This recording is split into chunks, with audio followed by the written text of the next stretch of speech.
Hello and welcome to What's Past Is podcast. My name's Steve. I'm James. I'm Damian. And I'm Robert. And on today's episode, we're going to be talking about, well, as per usual, a various amount of topics. But some of those topics are the recent production of Weird Sisters, a film that we've started, we mentioned before, Homicidal, and season 2 of Doctor Who. We're going to be giving our review, our thoughts, and what we think is going to be the future of the show. And if that's your thing and you're watching on YouTube, why not like, comment, and subscribe? And if you're listening to us on any of the platforms, please hit that follow button. Well, gentlemen, how are you all? I'm fine and dandy, really. Yeah, I'm good too. Excuse me. Yeah, I'm good too. Are we good too? Sorry. Frog stuck in my throat or something then. Yeah, I'm good as well, apart from struggling a bit in this heat. Yeah. Oh, yes. It is rather warm. Yeah, I was about to say I'm okay too, but it's pretty hot. Yeah, it was 32 degrees here on Friday. It's our Sunday. It was 32 on Friday. About 28 yesterday. For context, James is in... Are you still in Sheffield? Yeah. Yeah. So for context, James is in Sheffield. The rest of us are on Anglesey. Weren't you going to Canada last time we spoke, Rob? I mean, I've been to Canada, but I can't remember when we recorded last time. So I think it was before I went. Yeah. But I'm going to go again in either at the end of September or at the end of October. Nice. Hopefully it'll be nice and cool for you. Yeah, I mean, September, October, we're kind of going towards the end of the summer and into the autumn time. So Yeah. It should be. But I want to go there when I want to experience like the different seasons throughout the year. Like I went towards the end of winter last time, and they still had like a good amount of snow, but like a lot of it gone. But it was still more snow than we've seen here in years. So, and it was pretty mild out there, but still a lot colder than here. So it'll be interesting to see all the autumn stuff when I go there again. Which part of Canada is it that you're going to? The east coast, in New Brunswick. How bad's the flight? The main flight is 6.5, 7 hours, which isn't too bad. If you go from Manchester Airport, the flights that I've come across is you go on 3 flights. So you go from Manchester Airport to like Brussels or to France, depending, obviously which one you choose. And then from there to I flew from there to Montreal and then to New Brunswick from there. But if you want to go to like Toronto, then you can get like a direct flight. So it all depends exactly where you're going. If you're flying from London, which is where I'm going to fly from next, it is a little bit cheaper. There's one less flight and it cuts about 5 hours off the total journey time. And there's only one connecting flight that I need to get, because I would fly from London to either Montreal or Toronto, again depending which one you take, and then from there to New Brunswick. So in total flying time is like 10 hours or something, but like if you're taking a direct flight it's like 7 hours, but again depends exactly where you're going. It's not too bad, I guess. No. What's Past Is podcast is definitely podcast about flights, isn't it? Well, it's something that you can listen to on a flight. Yeah, you could. You got plenty of time. And yeah, it was my first time like being on the plane, being in an airport. So it was pretty fun. And your first time on a plane? Yeah. Oh well. Yeah. Okay. Yeah. First time being on a plane, and I went on 3. So Oh yeah. and yeah, I was a little nervous about like, how do I find the right terminal? How do I find the right gate, etc. But it's, from my experience at least, it's really simple. Like, there's signs everywhere. There's always somebody there to help you. You can't really get lost. Like, as long as you look at your boarding pass and you know like what gate that you're looking for and the time that you need to be there by, it's pretty straightforward from my experience. So you were travelling on your own? Traveling on my own, yes. Yeah, well, cool. The first time I flew on my own, I was, I think I was about 16. Or maybe, no, I think I was 15 actually. And I was flying to Berlin. I was on holiday with my dad, but he was flying from Norway, where he lives, so we were meeting in Berlin. And but I was quite nervous about flying on my own, especially because I had to change in Amsterdam. Oh. And so I got this thing they call unaccompanied minors, where if you're under 18, you can like get this thing and they'll kind of help you and stuff. Which is basically just there's some person at the airport, helps you to get to your gate and all that. Like a chaperone sort of thing. Like a chaperone, yeah. And when I got to Amsterdam, there was someone there as well, but there was like a couple of hours to kill, whatever. And so they took me to the unaccompanied minors like waiting place, but it was obviously aimed at like more at like very young kids, so it was kind of like a nursery.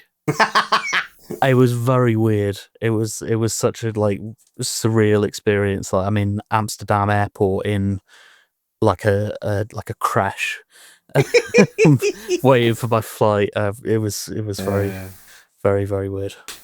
I wish there was a good link where I could link that topic to Back to the Theatre, but I can't. No. So hard cut. What do you tell us about the most recent production that you've just done?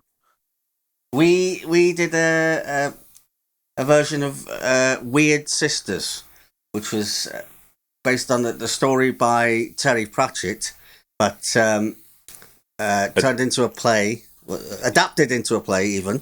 By Stephen Briggs. That's the one. Thank you, Damian. Yeah. It was a show. Yes, it was, yes. It had elements of different Shakespeare things in it. Shakespeare plays in it. Wasn't it like a kind of mix between like King Lear, Hamlet, Macbeth? Yes. And with it being sort of a mix of the Scottish play, there was a couple of issues, which we shall not go into. But we got there in the end, and we put on a great performance. Yeah, I mean, I was hoping to come and see it actually, because I was, long story that I won't particularly go into, but I ended up staying with my mum for like 6 weeks or something. Oh, right.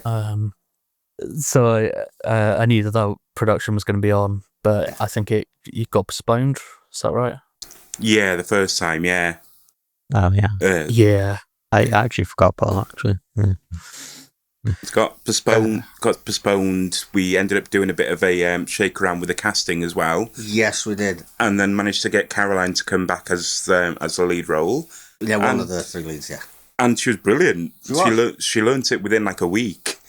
Yeah, well, a couple of weeks. Well, yeah, but majority with a week. Yeah. I don't know if I've read. I feel like I might have read Weird Sisters. I'm a bit of a fan of the Terry Pratchett I like the movie. books. So it's not one I've read. The trouble with the fact that it's with Weird Sisters is the fact that you kind of have to get into Discworld to understand the play. Because I think the books are quite good at introducing.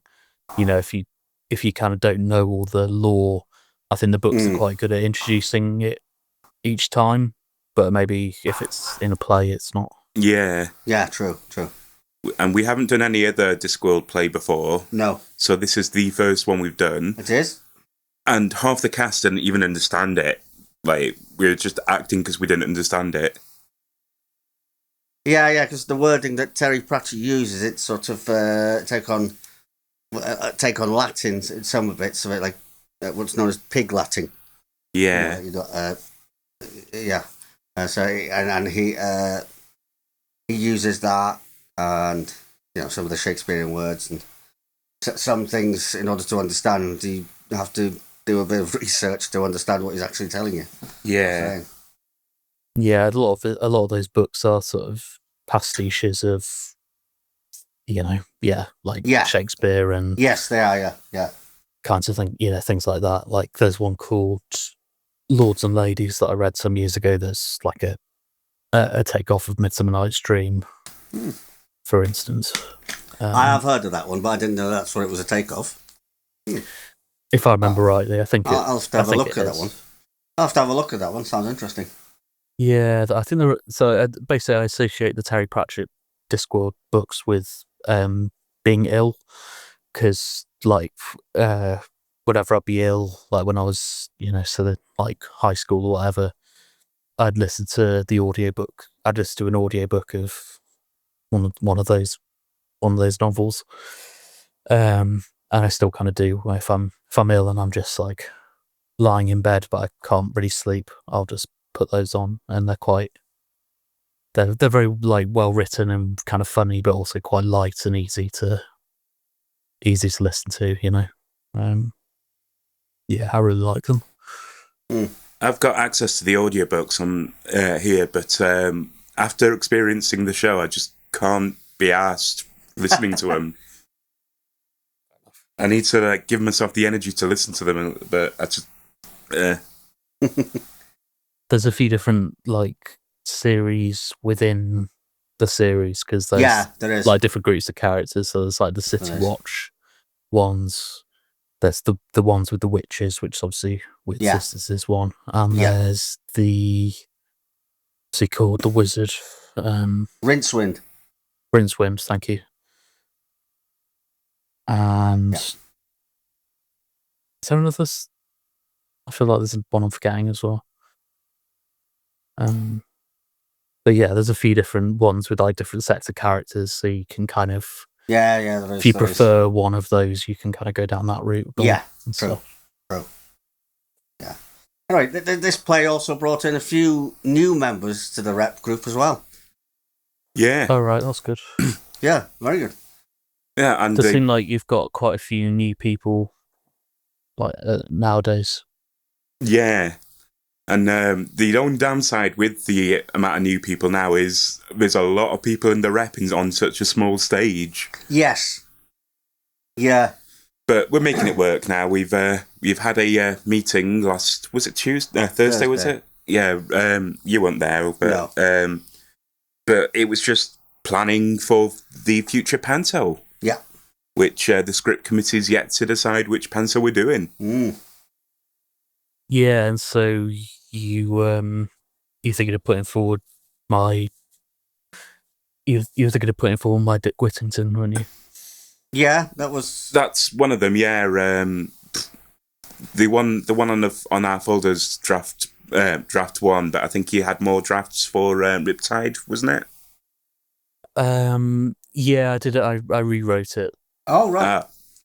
So there's kind of two versions that they're not particularly. They're quite different. Yeah. Yeah. I think I prefer the original version, actually, on reflection. But yeah, I mean, it'd be cool if you use that. That'd be Yeah.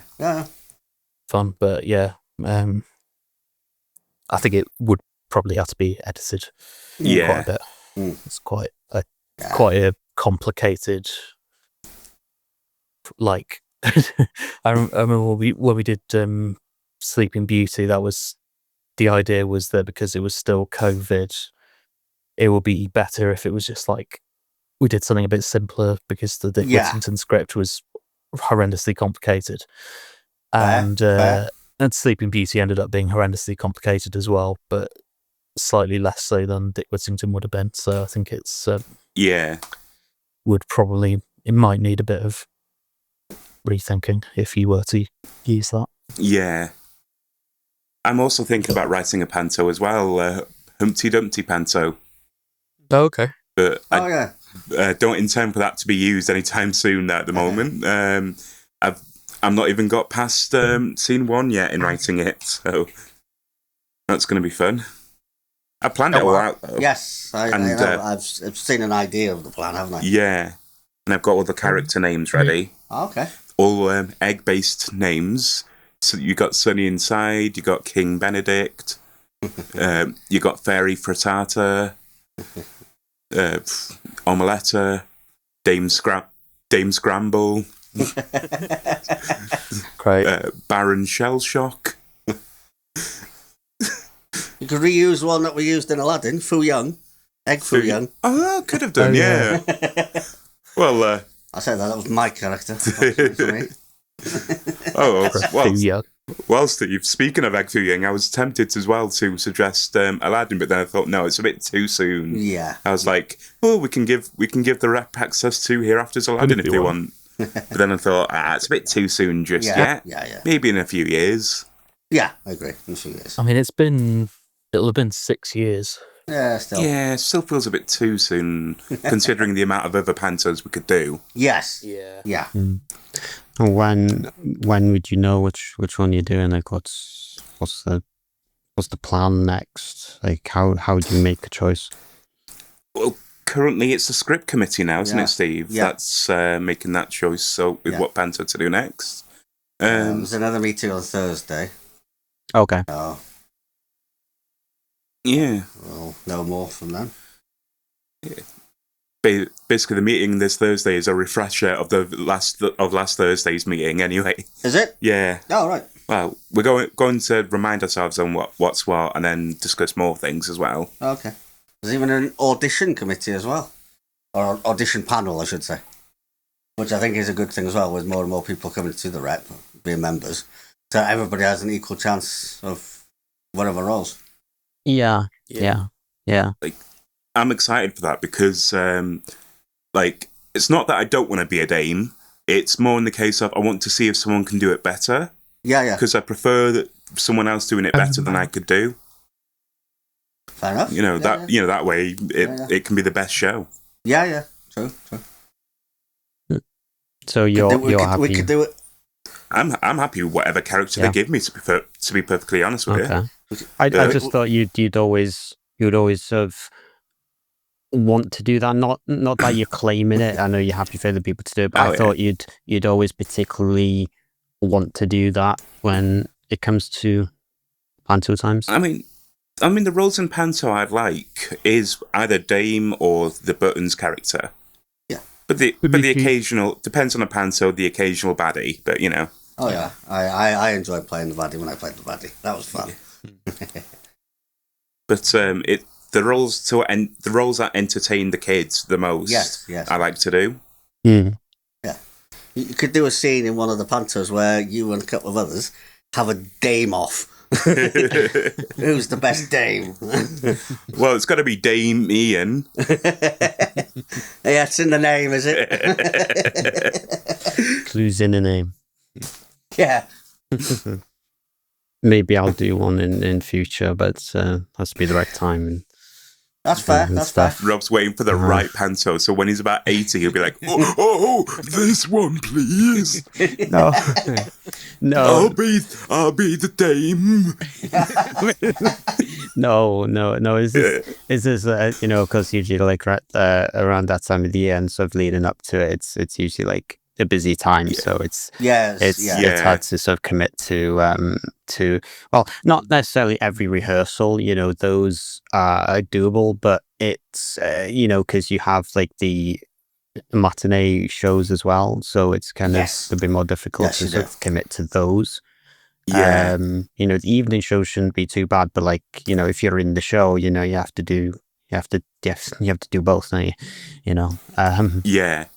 So, you know, that's where it's like a little bit harder for me to do one, and that's what I mean by like the right time and stuff. And, you know, to be honest, like panto is not exactly really my thing, but you know, I'm open to doing in the future, you know, again, if the timing's right and stuff. But yeah, it's not really my thing. But like, you know, I enjoy coming to watch them and stuff, you know, and you know, showing you know, my support and stuff, you know, like I do enjoy that. But yeah, I just prefer plays where it's just like you have that fourth wall and stuff. And but I don't know, you know, the tree. Exactly. Free the tree. Yeah. Free the tree. yeah. But I do. I do see the appeal of the audience participation and all of that stuff. Like I'm not, you know, I'm not saying I'm against all of that. Like I'm not, you know, I see the fun in it and stuff. It's just I'm saying I prefer when I play a character to stay, you know, within the four walls. Yeah. Free the tree. The tree.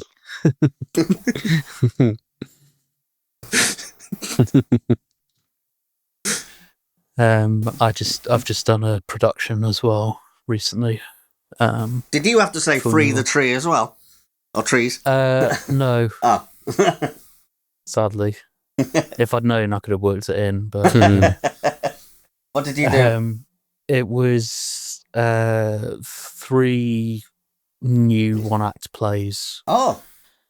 So, but they asked me to do, because it's a bit awkward being three plays, so they asked me to do some music as sort of the fourth, like, slot.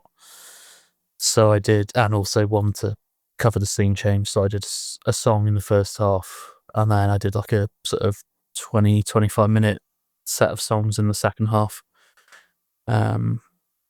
So it wasn't, although it was a play, like a production, it was kind of more like a gig sort of thing for me. Yeah. But it was, I think it was the first time I'd done a play that was in 2 different venues. Oh. So we did 2 performances in a theatre in Buckley, right, of all places, which is near Chester. Yeah. And then 2 in Denbigh. So it was kind of like a little tour. Yeah. And yeah, it was good. It was a bit of an odd sort of the 3 plays were they were all very different, and one was about these sort of two elderly people meeting and sort of the beginning of a romance in a cafe. And then the second one was like a game of Guess Who between Lord Nelson and Charlie Chaplin. Okay. Interesting concept. That I didn't particularly enjoy. It sounds more entertaining than it was, I think. Okay. And the third one was strange, very, very strange sort of rip off of Silence of the Lambs. Oh. Which is a really good film. Yes, which yes. I've never seen because I haven't seen any films ever. Well, you haven't seen any films out like. I've never seen a film ever. No. So Yeah, okay. you said a strange rip-off of Silence of the Lambs, yet you never watched it. Well, I know enough about Silence of the Lambs to know that it was a rip-off of Silence of the Lambs, but I mean, there is a book, I think, so, hadn't looked at stuff, so you could have read it. Was there any Hello Clarice in it? I don't know, I've not read the book. I'm asking James, not you. it was weird. It was like there was this, serial killer being interviewed by a female journalist, except that the serial killer was a trans woman. Oh. And it was like I don't think anyone was quite sure what the sort of meaning of it was, because it had all this stuff. It kind of turned into a bit of like a sociology lecture. It was a lot of stuff to do with sort of trans issues and things. It was very strange, but I think it didn't translate very well to the people that were in it, never mind the audience. I think it kind of went over everyone's heads a bit, including mine. I sat there and I watched it probably 3 or 4 times and just I couldn't figure it out. And bear in mind, I work in a university. Like these are the kinds of issues that you hear about all the time. I could not figure it out at all. I must admit what it was going for, but it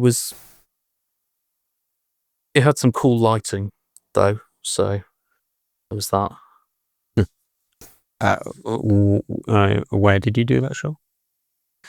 So it was two performances in this strange little theatre in Buckley.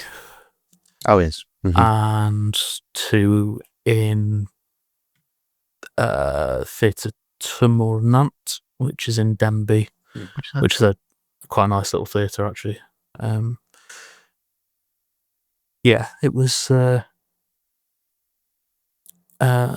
quite a weird production to do, but it was fun, and I like playing some songs and stuff, and yeah, it was interesting. I wasn't particularly enamoured of the plays for the most part, but yeah, it was, new writing and stuff. It's quite good. So yeah, and when you're doing the music for it, like, you don't necessarily need to know exactly what it's about. I'm sure that helps. ? But you don't need. I don't think you necessarily need to know. I was just playing, like, the music was just me playing some of my songs. Okay. Just as like me going on stage and saying, "Hello, I'm going to play some songs," and I played some songs. It wasn't even like there was no narrative kind of thing to it. It was just me with a guitar sort of thing. Okay. Yeah. So I didn't have to know anything about what it was about, but I was just trying to figure out what was going on, and I struggled. Yeah. Okay, well, that's the way that you gain experience, I suppose, as well. Yeah, I don't really play my own songs live that often, so it was good experience, in that sense. Yeah.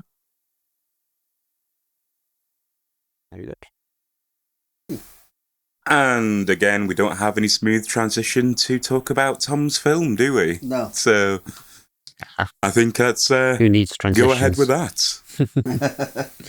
Who needs transitions? Like a few times I was about to say it, and then James went on to a slightly different subject. Like James said something about murder, and I'm like, oh, never mind. Well, when James is in his flow, you just have to let him go. Just Yeah.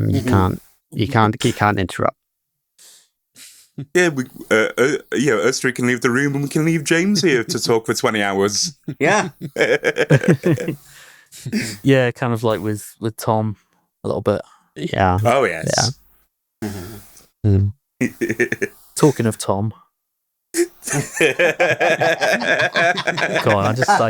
I offered you a transition there. And that is a good transition to talking about Tom indeed, Rob. What do you mean? What? I mean, Rob, you carry on. Okay, well, I don't know why I'm being singled out, but I mean, you're the man to talk about the film here. well, I mean, I'm not the only one that's involved with it, but okay. You're heavily involved. Well, yeah, but still not the only one. I mean, you guys, well, except James, because it wasn't at the meeting about it, of course. But you two does know just as much about it.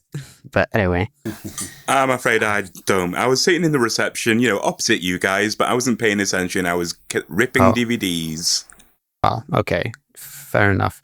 Well, there's still Steve that was there, so yeah, he knows as much.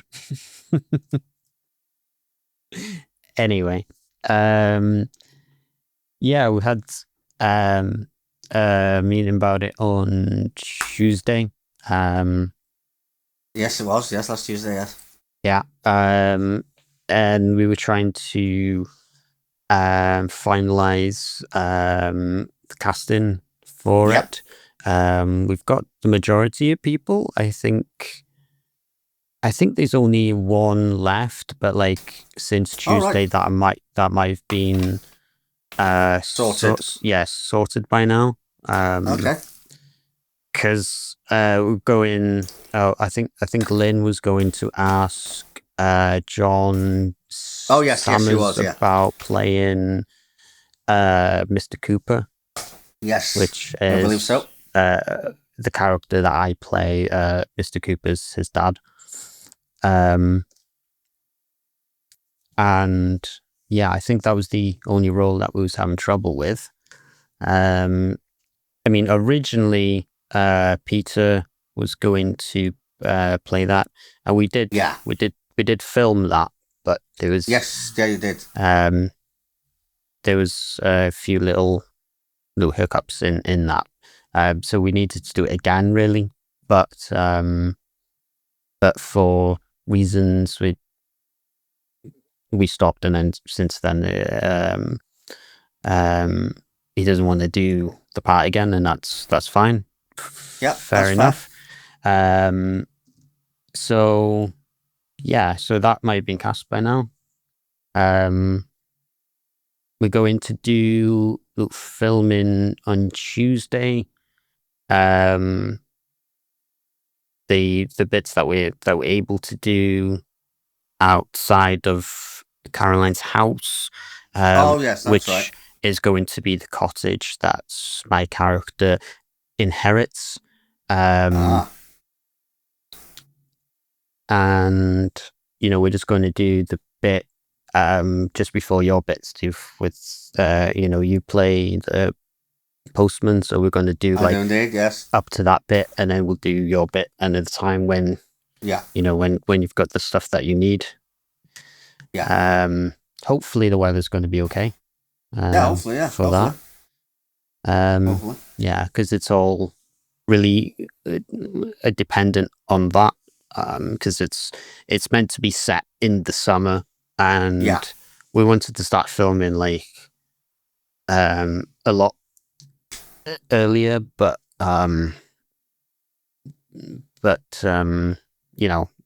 life happens, I guess, and to postpone it a little bit. Did you say Thursday or Tuesday? Tuesday. Tuesday 15th. Well, 15th is looking like it's going to rain according to the weather apps. Yeah, I did see that. I did see that, but the the one bit that we're going to do is inside. I mean, these two little bits that we're going to do, those are meant to be outside, so maybe we can't do that, but like we can always do that when we go again. You know, because in the film it's not necessarily always filmed on the same day or whatever. You know, like the same scene. I mean, just got to make sure everyone wears the same clothes and everything's in the same position for continuity. Yes, I was just going to say that. Yeah, exactly. Yeah, we're going to scout out a location for the first scene. In the beginning of the film, with the two backpackers, we're gonna scout out a location for that as well. So we've previously had some good suggestions for that anyway. The first time we tried recording it. Oh yeah. So hopefully it might work for the second time if the script calls for it. Yeah. Yeah, and hopefully this time we can actually complete it, because it would be nice to actually see it done. It would. I put agree. Together, and I hope we can show it to people, like for example, instead of doing like a play or something, like we do a showing of the film instead. But like at the very least, it'd be nice for like all of us, as the rep to go and see it. And what Tom's done is only give out the script pieces that people need, like for who they're playing. If that makes sense. I'm not good at explaining things, but so nobody knows how it ends, so hopefully it'll be a bit of a shock and a bit of a surprise to see how it ends. Only the people that need to knows, of course, but the majority of people don't. And there's been a lot of questions about how do I play this character if I don't know and whatever, and it's a little confusing because you don't know the full story. But, the point is to hopefully have a shock factor at the end of it. Yes. So, yeah. Well, I just thought of a kind of idea that might be beneficial. Film some fake scenes. As in, like, if some actors are there, like just for tiny bits of the scenes, film some fake scenes. That way, some people might get a bit confused as to what's the real scene and what's not. That way, in editing, after editing, they actually see the real scene. You get what I mean? Yeah, I do. Yeah. We can do that. But it depends on everyone's time and stuff, and how long the actual scene is taking, because I mean, you could end up doing like multiple takes of even just a small thing without any words. That can take a while as well, to get it right, because you can go back another day, but like, some people might not be available or whatever. So, you need to try to get it right while you've got the people there, Yeah. But it is really hard to do it at the time, because I mean, you can look back on the footage, what you recorded on the camera and listen to the audio and stuff like that. And, listening like that, you might think, okay, it's fine, it'll do, it's fine. But then you put it on the computer or whatever, and you're like, you can see more or hear more. So it is hard to do at the time, and trying to sort of making it up as you go along, really, like at the time, depending if there's any wind or getting the camera lighting correct, the exposure and stuff like that. If you don't really know what you're doing, it's quite it's quite hard to do. You know, I've been doing some reading and stuff about that, and yeah, you know, for an amateur, you know, for me anyway, it's a little tricky to do because I don't actually know what I'm doing, but like, I'm trying my best. But you know, I'm just trying to get the best that we can without wasting a lot of people's time, you know, because you can spend hours on it. Yeah, you can. But I'm just trying to do it in the most efficient ways possible, you know. Yeah. Yeah, that's fair. Yeah. I agree. I'm aware I was supposed to be doing some edits to the script. I'm sorry, I never got around to doing that. That's okay. That's okay. It's been a bit of a weird few months, as I mentioned. So yeah, no, that's fine. I understand. Like Tom's son did have a look at it as well. So it's good, and like, people are happy to, like a couple of times it's already happened when we've gone through some of the scenes, where people say, you know, oh, now you wouldn't actually say that, you'd say this instead. So like we've sort of made changes as we go along. Yes. So so yeah, it's all I think good. that's a good idea. I'm still on board to do music anyway. If yes, I would like for you, you know, if you have the time and stuff, and you know, I'd like you to do the audio side of it. He will have time, Rob. He will make the time. He'll make the time. Okay. yes, sir. Yeah, just add in music, you know, room tone and stuff, you know, whatever you need to do. You know, you're the audio person. So I'd like for you to do that. Yeah, absolutely. Hopefully, I mean, since we started making this before, there's now the incredibly useful Adobe, whatever it's called, audio enhancer tool thing.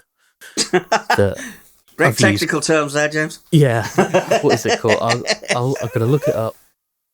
So I'm saying the right thing. I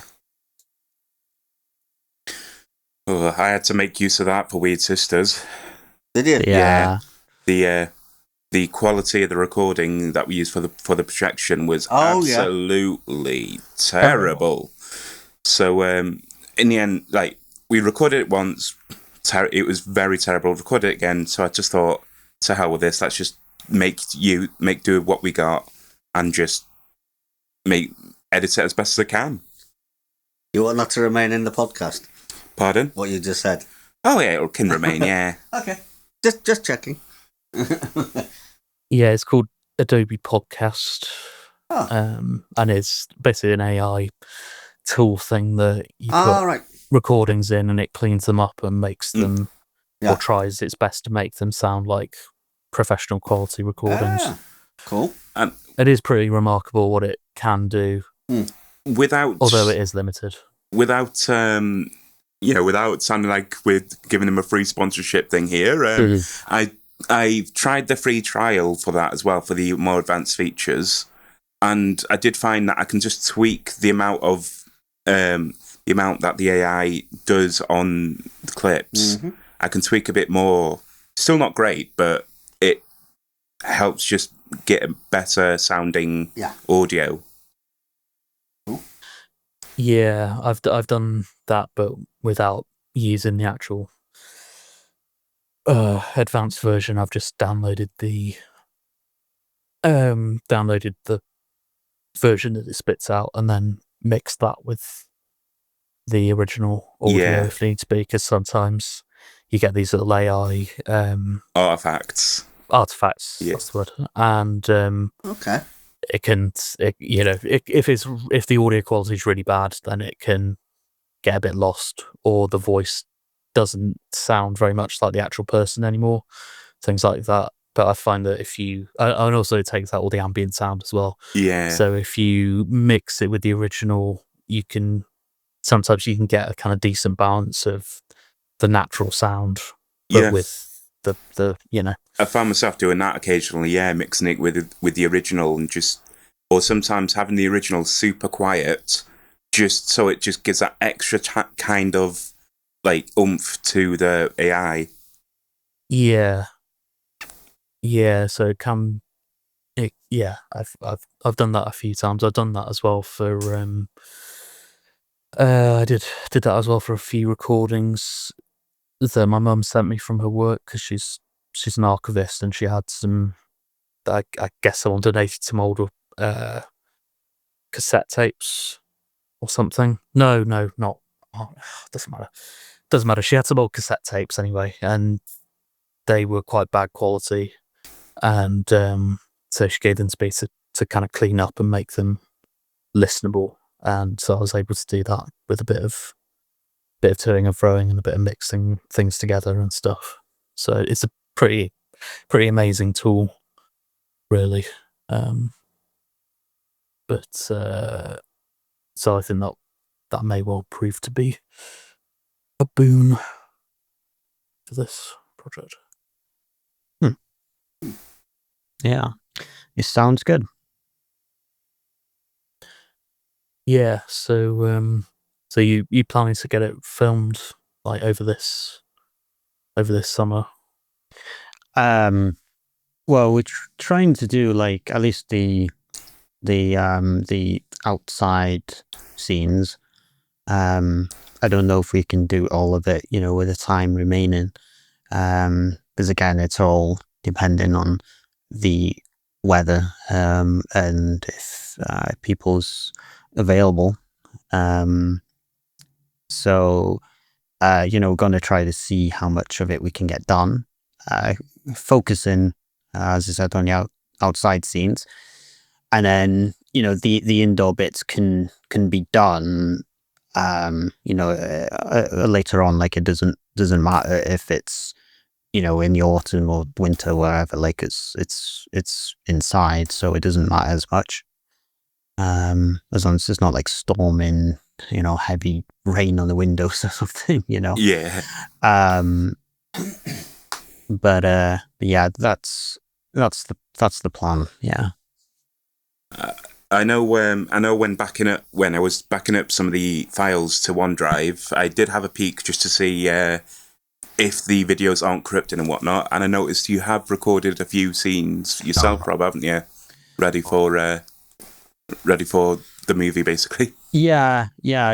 We've done some things already that didn't have anyone else involved. So me and Tom were just able to go out and do little bits that like that I'm just in alone. Just to try to make a start on it.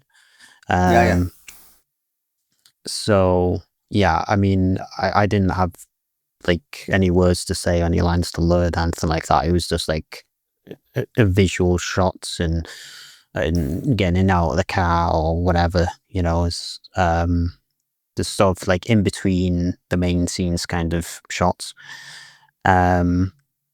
We've done what we can with that, like all of the bits that we can do that just has me in it.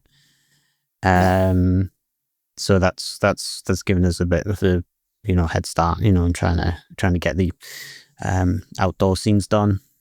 But the rest now involves the people. So trying to organize that and stuff is the next thing. Well, I mean, we organized one filming day for Tuesday, so that's something. A step forward. Step forward. Yes. Step forward.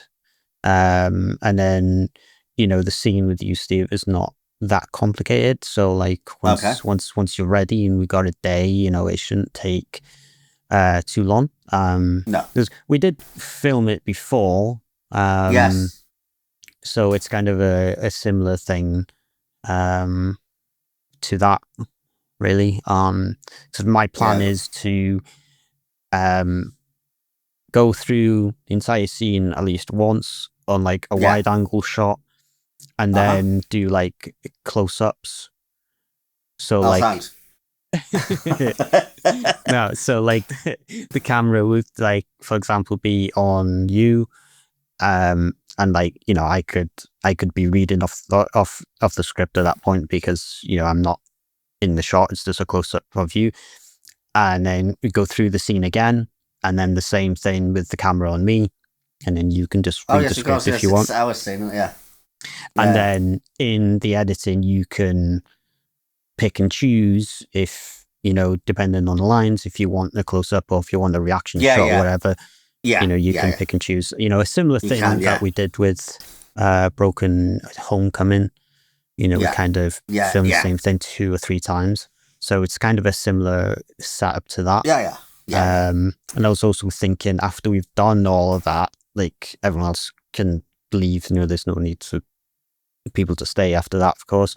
But I was just thinking of just recording some of the room tone and stuff, if that is helpful to you, James, when you do all of that. Yeah. I just thought that might have been a good idea, so you can get the actual noise of the room, and it's up to you if you want to use it or not, or if you have your own sounds or whatever, you know. But I just thought it might be useful. Yeah, that'll be good. Yeah. Maybe a few claps as well. Right. Yeah. For to align the video and audio. Oh, so I mean, yeah, that too. But for the just the ambience, like, to get a sense of what the room sounds like, ambience wise. Yeah. Okay. Yeah.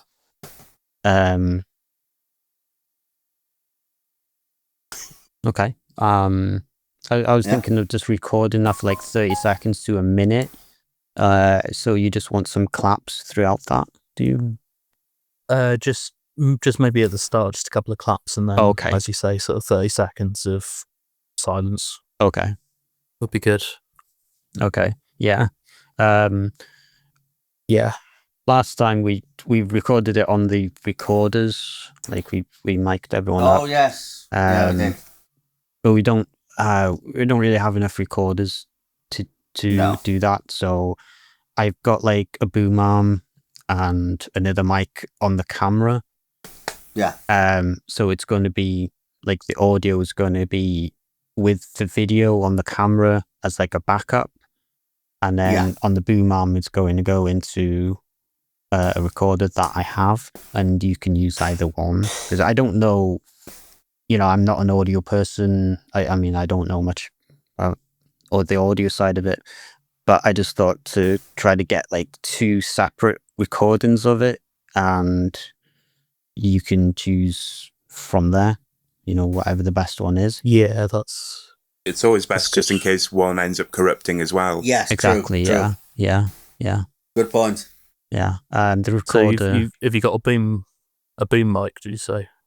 Well, I've got the microphone that I usually put on the camera, and Tom's got the same microphone, and I've got like a really long lead that I've wrapped around a boom arm, so the microphone can be attached to that, and then the lead goes into the recorder. I don't know how good the recorder is. You know, again, I don't know much about audio, but you know, I'm trying. It's all experience at the end of the day. Exactly. Yeah, exactly. Good. Yeah. Well, you know, so, you know, hopefully, you know, we can get something good out of it, you know, because I mean, I think we're doing it on like a semi-professional kind of level, you know, like with having the boom arm and stuff like that.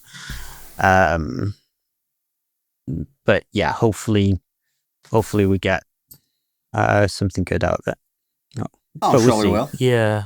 If you want, you could send me the stuff from like the first scene or something that you could do, so I can play around with it, and then I can maybe make any suggestions for, you know, like if there's anything that could be done differently or whatever, then we can work that out kind of at the start. Yeah. When we've got some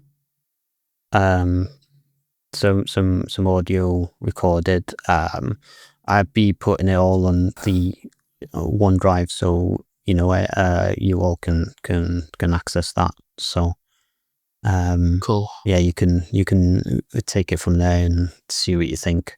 But you have the choice of what audio that you want to use. Yeah, sounds good. So, latest series of Doctor Who. Season 2 or series? No, season 2 or series 15, whichever you prefer. Yes. That whole new series season thing is so confusing. Yeah, it is a bit. They could have just kept it and none of us I know. would care. Yeah, I know. I know. Yeah. I know. Yeah. Especially given that the classic series is seasons. Yes, it is, yeah. So there's already a season 2 Yeah. from 1964. Yeah. There's a season 2 from, well, Doctor Who from, Chris Eccleston. You got David Tennant as season 2. Yes, there is. So Yeah. it's all getting very pointlessly confusing. Yes. Yeah. It is a bit. I think they were trying to go for, to mark this time as another transition, I guess, from New Who to New Who, I guess. Yeah, I was I don't know why. I don't think it was needed, but yeah, I mean, I think it was to try to give a new audience somewhere to start watching the show again, instead of have to go through the whole Chris Chibnall era of it.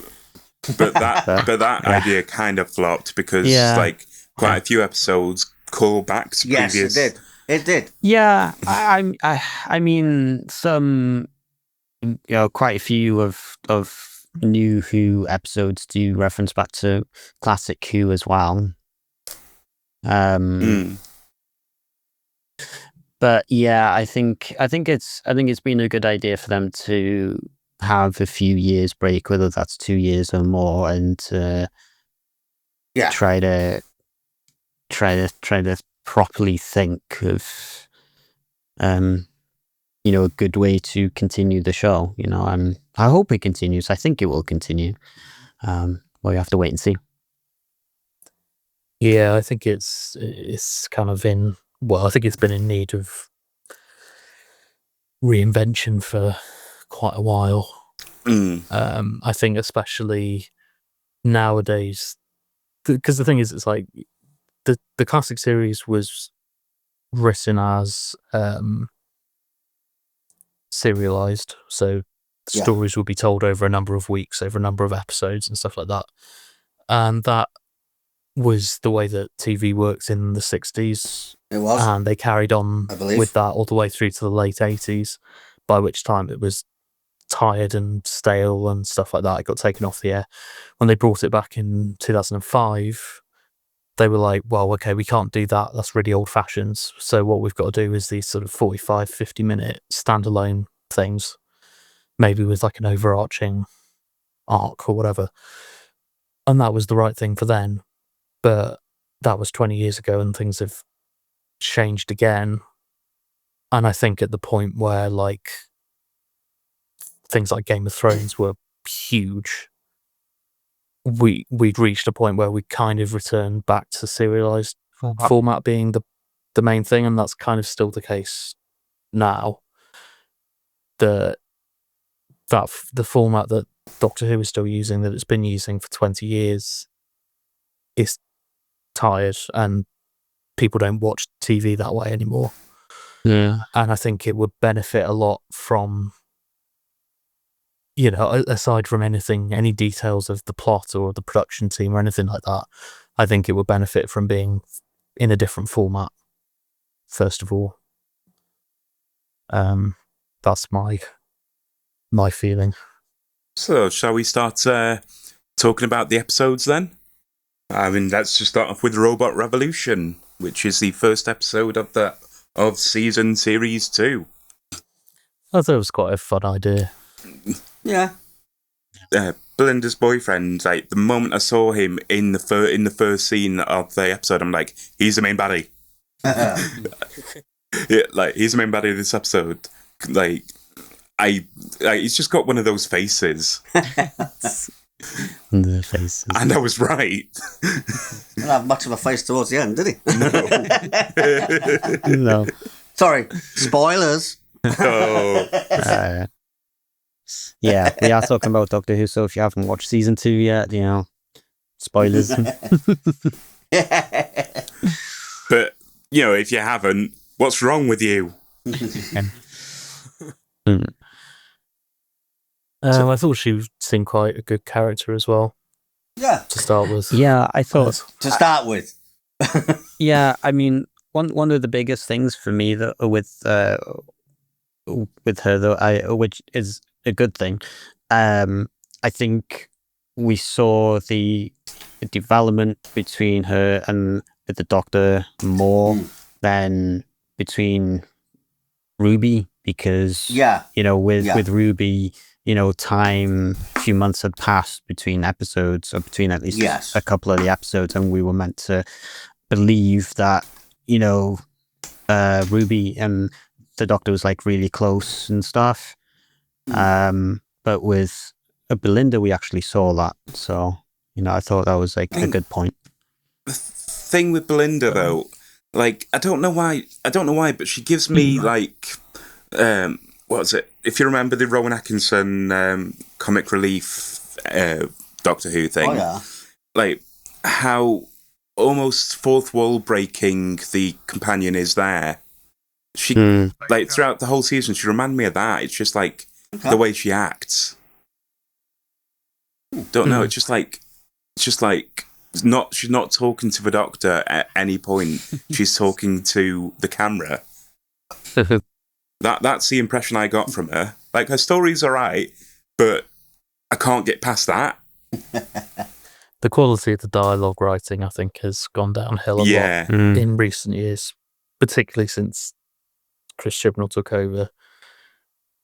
That his dialogue writing was appalling, and I think it's just if you watch some of the episodes from the Dave Tennant era or whatever, the quality of the actual just the dialogue, never mind the plots or anything like that, it's just a lot better. It's very over explaining everything and all this kind of stuff now. Yeah. Yes, it is, Yeah. What was episode 2? Lux. Oh yeah. Harbinger of theatre. Pardon? Harbinger of what is it? Light. Light. Yeah. Was it Harbinger? Harbinger. Something to do with light, when it God of Light or something. But that was a very meta episode. It was.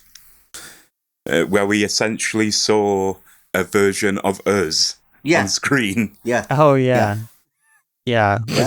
Was this with the cartoon? Yes, same episode. Yeah. I think that one was one of my favorites from that season. I did really enjoy that one. Yeah. I'm glad. Yeah, I'm glad it wasn't like all cartoon though, because I mean, from the little trailer of season 2 that I saw, we just saw the little cartoon bit, and I'm glad it wasn't all cartoon. Yes, am I. But like, if done right, that could have worked as well. But like, I was a little concerned about that. But yeah, no, I thought it was a good episode. Yeah. But the cartoon, the Harbinger of Lights, the basically chose the form of Mr. Ring-a-Ding. Yes. Which is, I think, a Doctor Who creation, isn't it? I think so. And but it was voiced by Alan Cumming, wasn't it? Yeah. Which I didn't know until I looked it up, or seen the credits, I suppose. Yeah. He's been in Doctor Who a few times as well, apparently. Yes. He was in the one where the Witchfinder General. I think that's actually what I think that's what the title of the episode actually was. That was the one. That was with, again, going back to Chris Chibnall era, I think, wasn't it? Jodie Whittaker. Yeah, the Witchfinders. Yeah. Well, Yeah. he played the Witchfinder General, yes. No, he was James the First, I think. Was he James the First? Oh. Yeah. Okay. Is it James the First, or he was the king anyway? I think. All right. Okay. Fair enough. But yeah, I think he's been in a few. Well, yeah, I didn't recognise his voice in Lux because he's Scottish, isn't he? And Lux, as in Lux, he was not. He was very cartoon-like, oldie American cartoony. Well, he's an actor, Steve. Yes. But A professional actor. It's not easy to hide, is it? I thought it was an American, don't you say? I'm currently watching The American Traitors, and it's Alan Cumming in that as a presenter. Yeah. And he's got like his Scottish accent, but then he added something else to it as well. Okay. And it sounds so weird. And then looking back at this episode, Lux on Doctor Who, it's just, it's not the same person, even though you know it is.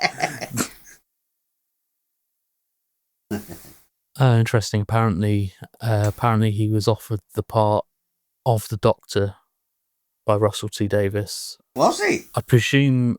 I don't know whether that. It doesn't say when. Doesn't say whether that was like now or 20 years ago. Okay. But he said he turned it down because he, quote, didn't want to spend 8 months of the year in Cardiff. I think charming. I think he was in a James Bond film as well. Yes, he was. GoldenEye. Yeah, that's it. Yeah, GoldenEye. Yeah. Yeah. This is one of my favourite James Bond films. My name is Boris and I am invincible, or something like that. That's it. Yeah. Words to that effect. Yeah. And he likes clicking the pen. Yes. One hand there, spinning around, clicking his head, and just typing everything and going blah, blah, blah, like Damian does when he's hacking, apart from the spinning the pen round bit. Damian just, okay. Damian just plays with his glasses and, what are you doing?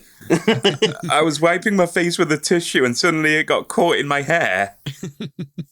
The article that it was referencing about Alan Cumming being the part was from 2017, so it must have been in the first Russell T Davies era. 2017? As in the article was from then. I see. So yes, I get you now. Yeah. I got you. Well, let's talk about the next episode. Yes. The Well. Yes. Well, yeah, which was another favourite of mine. Yeah, it's one of my favourites as well. Yeah, it was a good one. Because of that really big connection. Yeah, we saw some flashbacks. I was like, if you recall, it's if you recall the episode Midnight. Yep. It's the episode before Turn Left, wasn't it? In David Tennant's era. I can't remember what was before it. It's been a while. Remember the order? No, I don't remember the order. But anyway, it's Turn Left where the Doctor was not Turn Left. It's Midnight where the Doctor went on the planet Midnight. Basically, the spa world, planet made of diamonds. Yeah, spa world. Yes. And the Doctor went on a little train thing. That's Midnight, not the Well, by the way. Yeah. So train. I thought it was a plane. Oh, you're right. It is the one before Turn Left. Well done. And it went back on. So basically, the Well is the alien or being that was in Midnight. Yes. And the Well currently takes place on Midnight, but like thousands and thousands of years later, where the planet has been completely mined of all its diamonds and is known by a different name. Yeah. Yeah. Although as I was starting watching that, there was something familiar, and it took me until certain something was said to realise the connection. I don't know what I couldn't tell you what the familiarity was, but there was something. It was just when it mentioned when the Doctor was that he felt he'd been there before, and then something about diamonds. I clicked what it was referencing, the connection. Then shortly after that, the Doctor also realised himself. Yeah. Oh yeah. Yeah. So God, that's one hell of a run of stories, isn't it? Science in the Library. Yeah. Two-parter, which is great. Yeah. midnight, and then turn left. Yeah, All in sequence. yeah. Oh. But I feel like I feel like this whole story with Midnight and the Well. I think we need one last episode with this story on Midnight. Part 3. Yeah. Yeah. So I feel like this story needs an ending. Because in the end, it does show that the being may still be alive. Yeah. Even though the captain sacrificed herself. Yeah. Spoilers. I mean, I think the ending implies that the thing is still around. Yes. So yeah, they could bring it back again. Then Yeah, it was good. It was well done as a sequel. Like the well was well done, was it, James? It was, yeah. yeah. Like because the original's so good and so quite unique in the sense that it doesn't explain everything. It doesn't have. You don't see the monster. No, you don't get some kind of explanation which would have spoiled the effect. Yes. So in terms of doing a sequel to it, it could very easily have been kind of spoiled. But it was. I thought it was well done. Yeah, I do.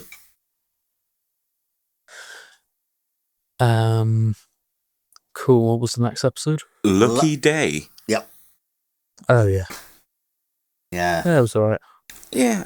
What I feel like that episode has done decently well is Ruby's PTSD. Yes. But I also feel like Ruby hasn't done much to get that PTSD.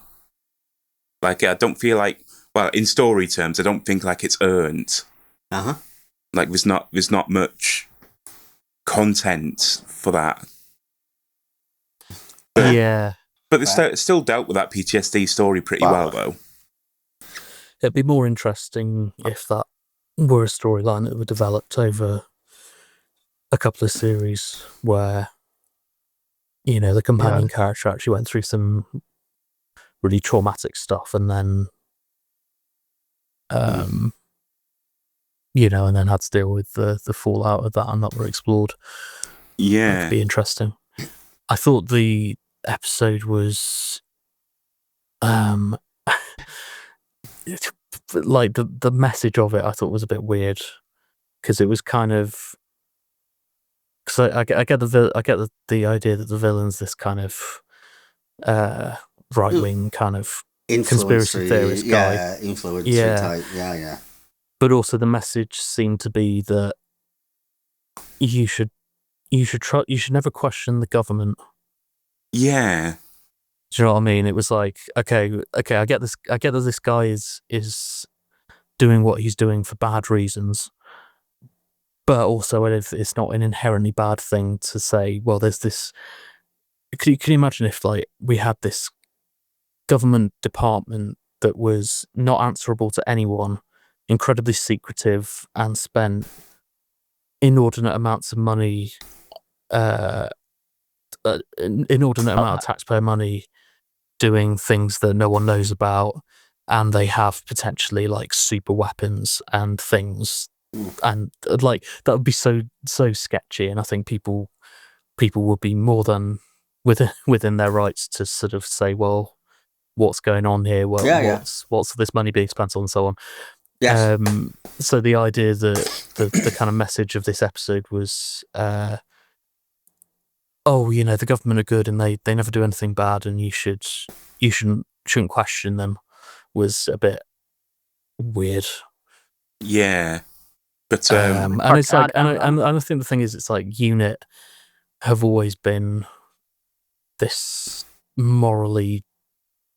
What made UNIT interesting originally back in the 70s was that there was this constant, although the Doctor worked for UNIT, there was this clash because he's this sort of more rational kind of pacifist, scientific kind of guy working for an institution whose answer to any crisis is fire guns at it. And so there's always this interesting rub between the Doctor wanting to try to come to a peaceful solution to a Yeah. problem, or a more thoughtful diplomatic solution to a problem, and Unit, who wanted to, go in there and, shoot it. Yeah. So kind of, and it's like you can have Unit be good guys sort of thing, but morally dubious. But this episode, it seemed to just be like, no, Unit are the good guys because they're friends with the Doctor, so therefore they can't be anything wrong or questionable about them. It's just like it was a very sort of childish kind of interpretation of it. I think that yeah. It very much felt out of place, that episode, really.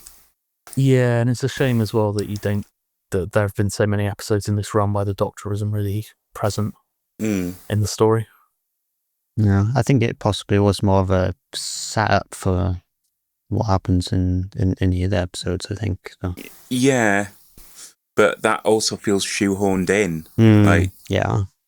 I think it, apparently, from what I've heard, so I don't know how true this is, but apparently there was some issue with Millie Gibson with her. I think she was supposed to be in both series as the companion. Oh, right. But for some reason or other, I don't know what went on behind the scenes, but they kind of got rid of her, but then she still had a certain amount of contractual obligation.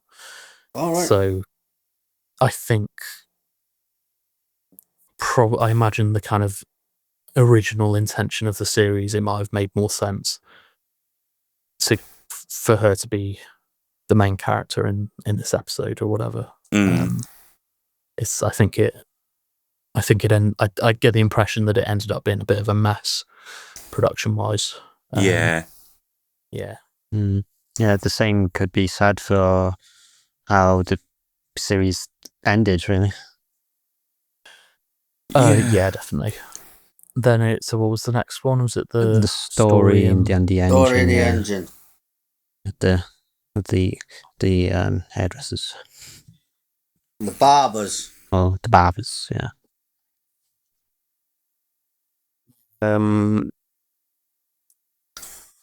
I found this episode alright, but it's just like, it's a fine filler for what it's a filler from what it is, like, to me.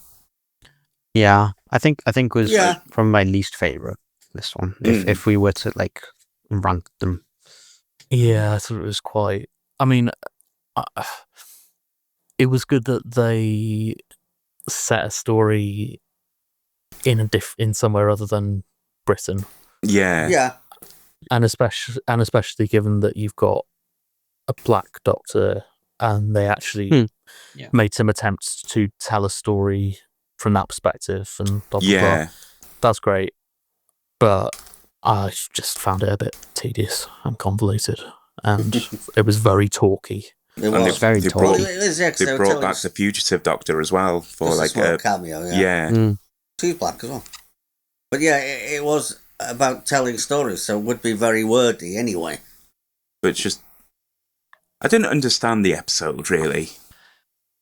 Like I rewatched it a few times and I still couldn't understand it. Yeah, it was a bit impenetrable, I think. Yeah. Yeah, it was all right, but not the most exciting thing. Yeah. Well, speaking of exciting things, the next episode is the Interstellar Song Contest. Oh. How exciting! You sounded as though you really enjoyed that episode, Damian. Oh, yes, I really enjoyed it. It's the best episode of the bloody season. No, it is not. I bloody hate that episode. Yeah, even though it had your favourite person, Rylan, in it. Riley, yeah. I was trying to think of his name, actually. Yeah, Ryan. Does Radio 2. I'm with Damian on this one. I didn't like it. I hated it. It felt so out of place, this episode. Like, oh. It was, for me, it was the political message of it was, I thought, was pretty horrible. Yeah. Because obviously it's trying to deal with the Gaza genocide and Israel being in the Eurovision Song Contest. Mm-hmm. And it was, I think you could see which side of the debate the writer was on. Yeah. And in the sense that they would it's like it was very like a straw man argument, where you say, oh, this is what you think, and I'm going to show why that is wrong, but the thing that you're saying that your opponent thinks is not what they actually think. Yeah. Right. So the kind of terrorist characters in the episode, they come from a species who are being genocided by this evil corporation, and the story has those characters say, well, we're going to kill everyone that watches the Eurovision Song Contest. Interstellar. Right. Interstellar Song Contest. We're gonna kill all of these people. And it's like, well, that's not what they would do, though. Do you know what I mean? Like that's not the political reality of what it's referencing.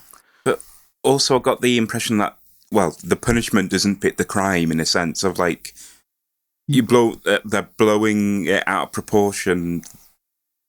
Like, I don't quite understand it. Like, yeah, it's like, so these people, these people are terrorists fighting. Yeah, but they're committing acts that they wouldn't realistically do. Yeah. What they would do would be to fight back against the corporation that are occupying their planet and murdering them. Yeah. Yeah. That will be their target, not the people watching this. They made those people into terrorists. Like, that's definitely the wrong message there. Like you said, attack a corporation, not innocent people. And the implication of that being the people in Palestine that are in the real world being genocided right now are also just violent terrorists and not people that are fighting to survive because they're being murdered.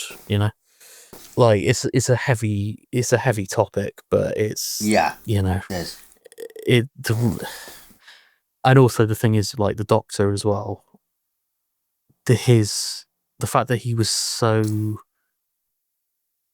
angry at these people, like, the Doctor, in my opinion, in that situation would say, I'm going to bring down this corporation because they're destroying your planet.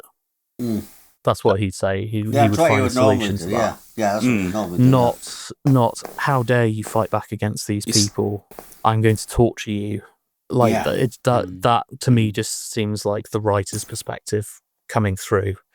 A more sort of sympathetic version of that story would be that these people weren't trying to murder loads of innocent people. They were trying to bring down the corporation that was murdering them. Yeah. And the Doctor would side with those people against the corporation, not just side against the so-called terrorists. Yeah. And the idea that this problem could be solved by just someone singing a song at the end of it, and everyone going, "Oh, they are real people after all. Maybe we should be nicer to them." It's just like such a like pathetic and unrealistic solution to a problem. I found it really cowardly, and I thought it stunk personally. Yeah. On the plus side, we did finally find out who Mrs. Flood was. Yeah. Which leads us into the next episode. Yeah, but going away from the politics of it, because It's all of that is true. But I think they could have revealed who Mrs. Flood was in a better way. I think they could have it was still good and stuff. It was fine, but I think could have done that. Made that like a little cliffhanger for the next episode. True. In my opinion. And I don't know about the it's called the regeneration thing. What's that called again? Where they split apart? Oh, bioregeneration. Bioregeneration, yeah. So I'm not sure about that. Yeah, I just think they could have revealed that in a much better way. The thing is, though, after the three specials there with David Tennant when he was 14, and then they did the bioregeneration thing, they said, "Oh, it's something that's very, very rare." Yeah, and then they've already shown it again a couple of seasons later. Yeah. That's one of the biggest reasons why I wasn't sure about it. Yeah. Jumping ahead a little bit, I'm glad that we didn't, as far as we know, didn't get a bioregeneration later on as well again. Because I was sort of concerned if that was going to be if that was going to become a regular thing, you know. Well, not necessarily a regular thing, but like, you know, more of it happening each time, you know.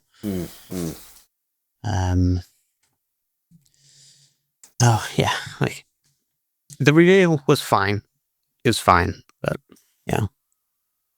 Yeah, I mean, it's like it's the Rani. It's very much like C tier.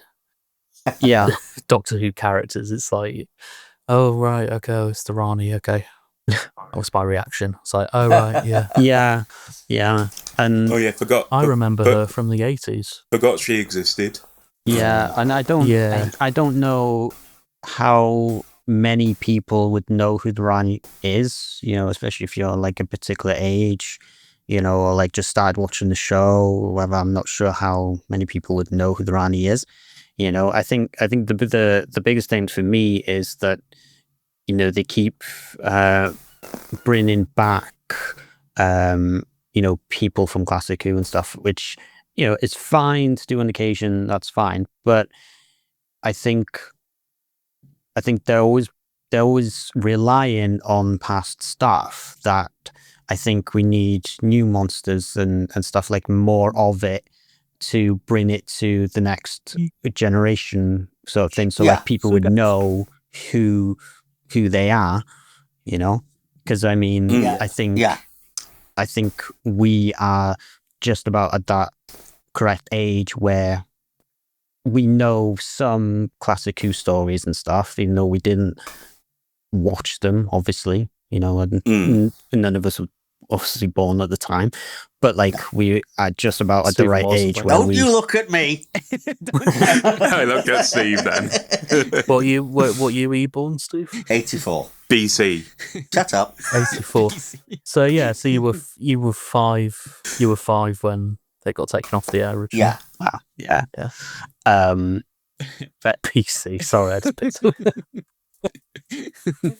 Sorry, carry on. I mean, that's basically it, really. You know, I think, you know, we're just at the right age where like we know some Classic Who stuff, but younger people won't necessarily know that. So I just think going forward, you know, we need more new monsters and stuff from this era of the show to then later bring back later, and then more people would know who they are, you know? Yeah. Yes. Yeah, and I mean, having watched, I think, basically all of classic series Doctor Who, apart from the ones that are missing. Let's see. But the Rani was in 2 stories in the 80s, and they were both shit. Yeah. It's not like, oh, it's this like great character. She's basically just like a female version of the Master. Yeah. But you say they're both shit, and that's how I feel about these two last episodes as well. Like, Yeah. Wishworld and Wishworld and Reality War, yeah. Yeah, I think another waste was, in my opinion, what's it called? Like the ultimate Time Lord. Sequel? The First Time Lord or something. Omega. Omega, yeah. Like they brought Omega back, or however you say it. You know, there's been some debate of how you should say that, but they brought that back, and it was this big skeleton monster thing, and it was on screen for like 2 minutes.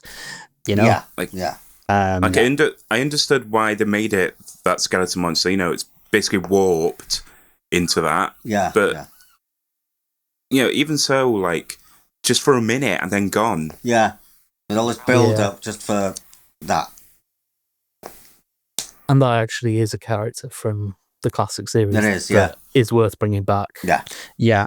Some characters are worth bringing back. Yeah, I just think, as I said, you know, we still need new. I mean, I know these being new, but I just think needs more often. I think. Yeah. Oh yeah, no, totally. That's not. When was the last time we had like a really good new villain in this show? And to be fair, one of the Ranis didn't last very long anyway, did she? Yeah. So, spoilers again. And ended up Mrs. Well, yeah, spoilers now that you said that. Is Mrs. Flood's the only one alive? Yeah. So is she back as the Rani again? Well, she was one of the Rianis. Rani. What?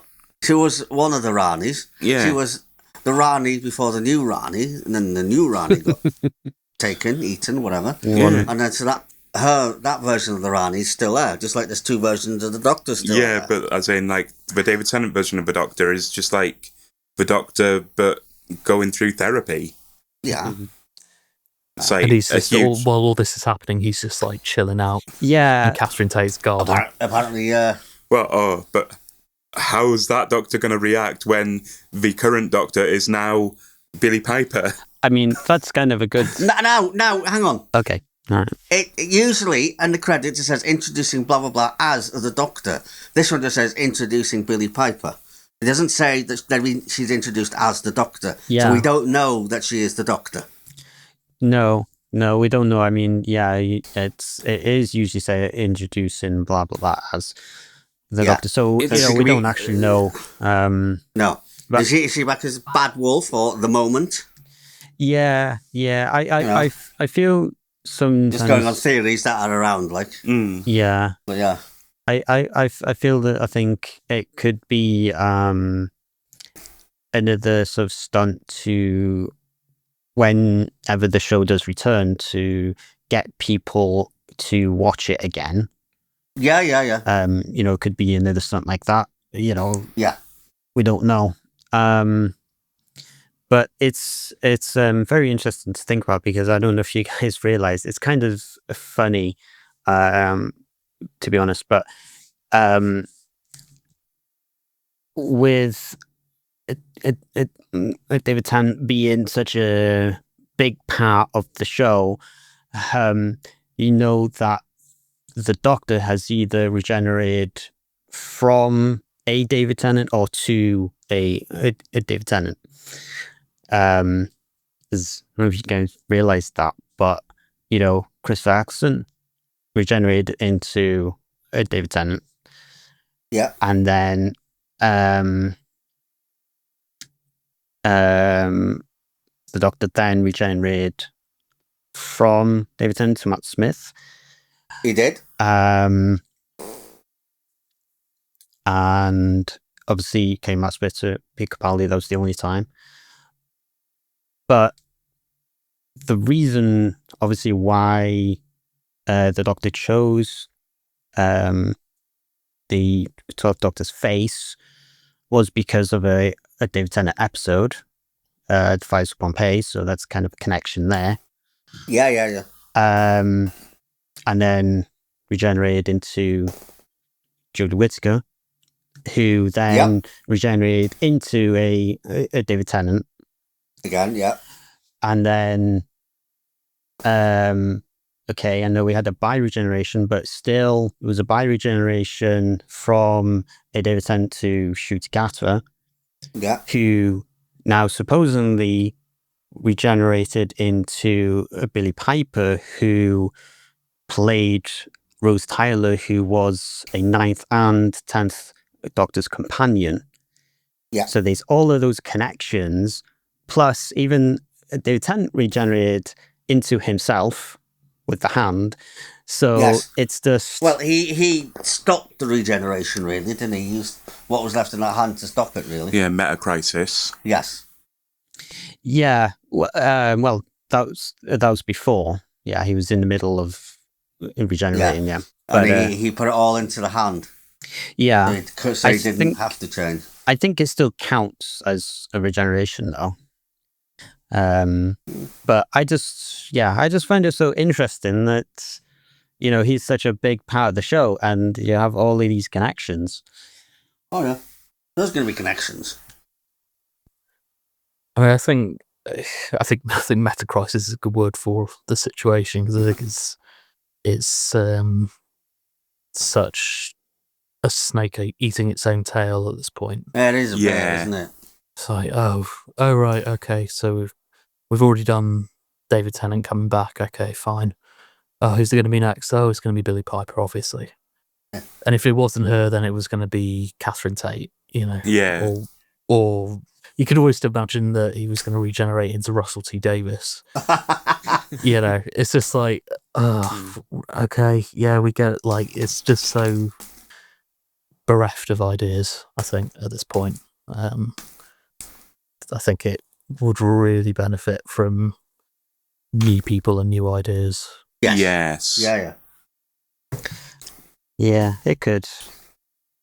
But I think that's a good thing that they've taken this break to then when the show does come back, hopefully they've done that. Yeah. And not relying on what worked in the past. I just don't want it to be too political or woke or politically correct or anything like that. Just get rid. There's no need. No, there's not. Just tell good stories. Isn't it? Yeah, tell good stories. Yeah. It's perfectly possible to tell good political stories. Like the program has always done that from its very inception. It's always done very, you know, pretty explicitly political stories. But the point is that it's making a point through a good story, not making a point. Yeah. In a story. Yeah. Because I think if you're making a point in a story, I think it doesn't get the same effect that you're looking for. It turns people against it rather than trying to get people to support it. But if you do it in the background sort of thing, I think the message is you know, I think the point is a stronger point.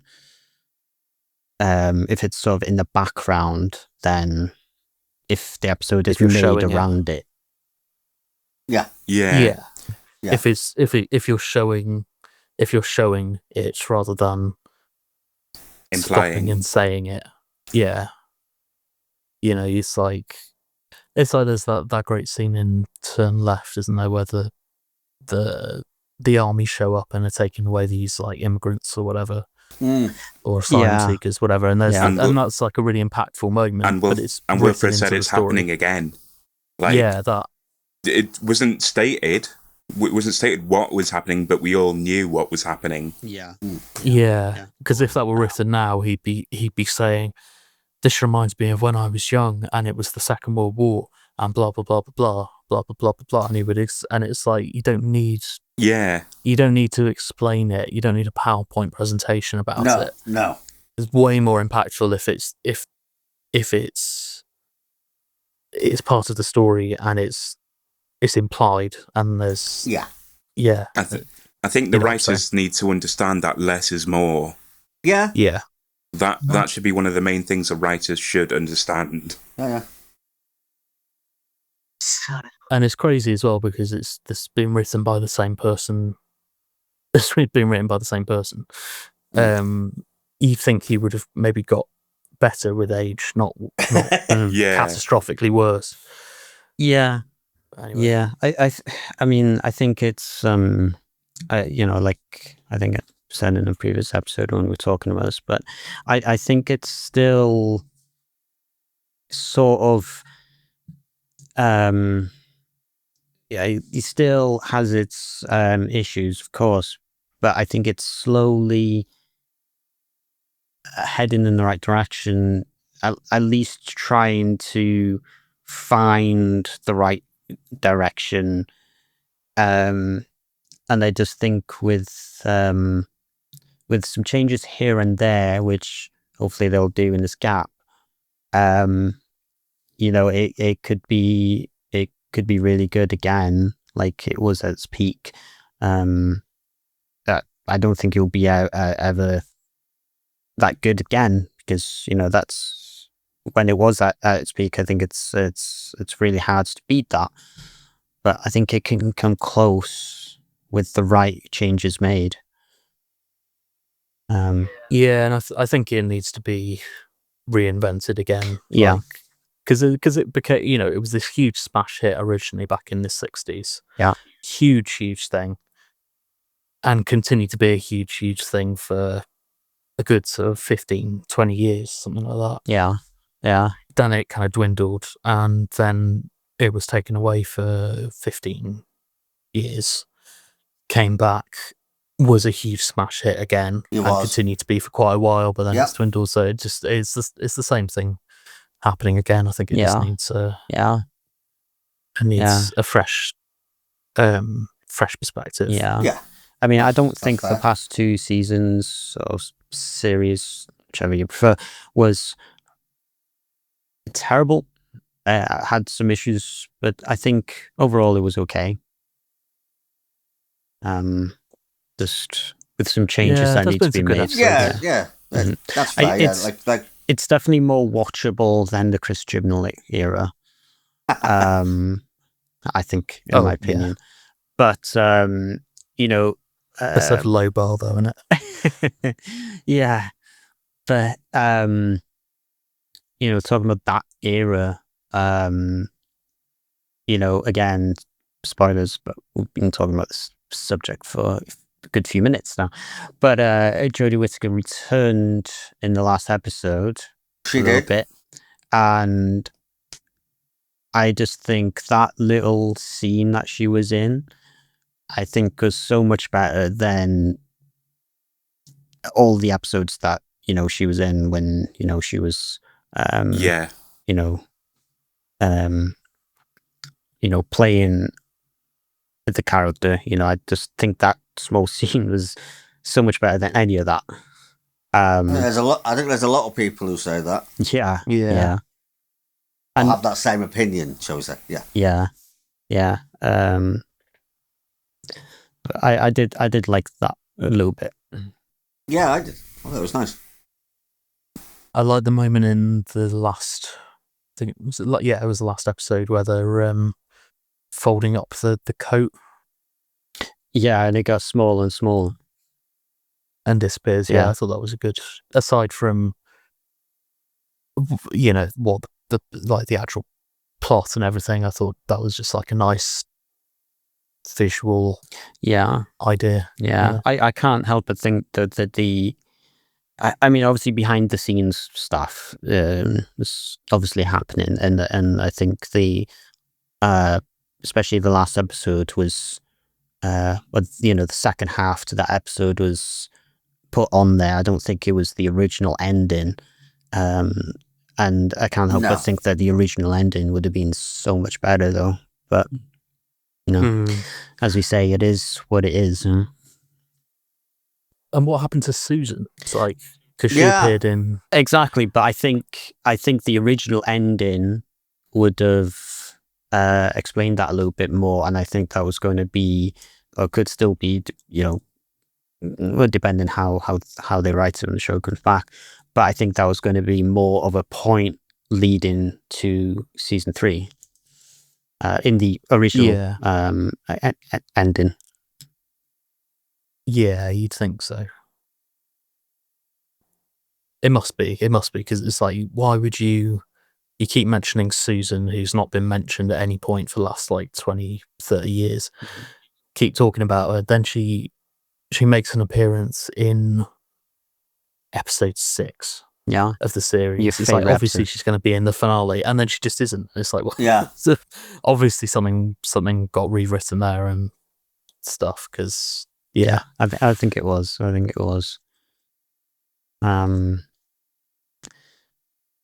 I think I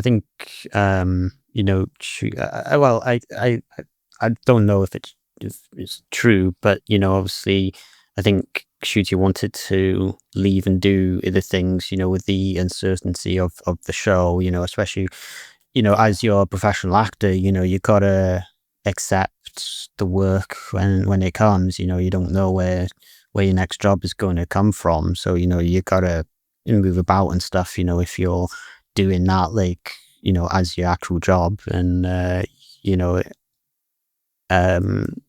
can't really stick around to see if your current job is still going to be your current job. And he's clearly, I think his fame and popularity have increased probably since he took the job. Yeah. Oh yeah, definitely. I mean, it's a really big role to play, isn't it? So I think any actor going into that role will instantly get well known. The recognition, well known. Yeah. And I think that's why one of the biggest reasons why it should go to unknown, to people that is more unknown, because then it will help their career and stuff. Yeah, true. Yeah. I mean, Matt Smith was a complete unknown. Exactly. Yeah. And now he's pretty much everywhere. He's in House of the Dragon. Like. Yeah. Exactly. Yeah. Getting paid real money, probably, compared to a BBC. I can't imagine the BBC pay is particularly good, even if you're playing Doctor Who, compared to what you're getting paid from, being in Game of Thrones or whatever. I imagine they get paid a lot more than people in BBC dramas do. Yeah. I imagine so. Did you see him in? He was in Importance Being Earnest recently. Oh, National Theatre. Shooty. Yeah. I didn't actually see it, but I knew he was in there. So Same. Yeah, I saw it in the cinema. It was it was good. It was sort of very good. A lot of fun. It's not a play with much depth, or no. It's a silly kind of rom-com thing, but it was fun, and he was very flamboyant and larger than life and all of that. So yeah. I mean, I haven't read the script, so I'm aware of it to a point, but I'm not entirely sure what they did with it. Yeah, they did it. It was a very well done sort of. Oscar Wilde tends to be very stuffy and old-fashioned. Yeah. So they did a very good job of making it fun and slightly modern, but also of its time, but not too much. Yeah, it was very well done. Very good. Yeah. Ta-ra! And that noise means we've sadly come to the end of another episode.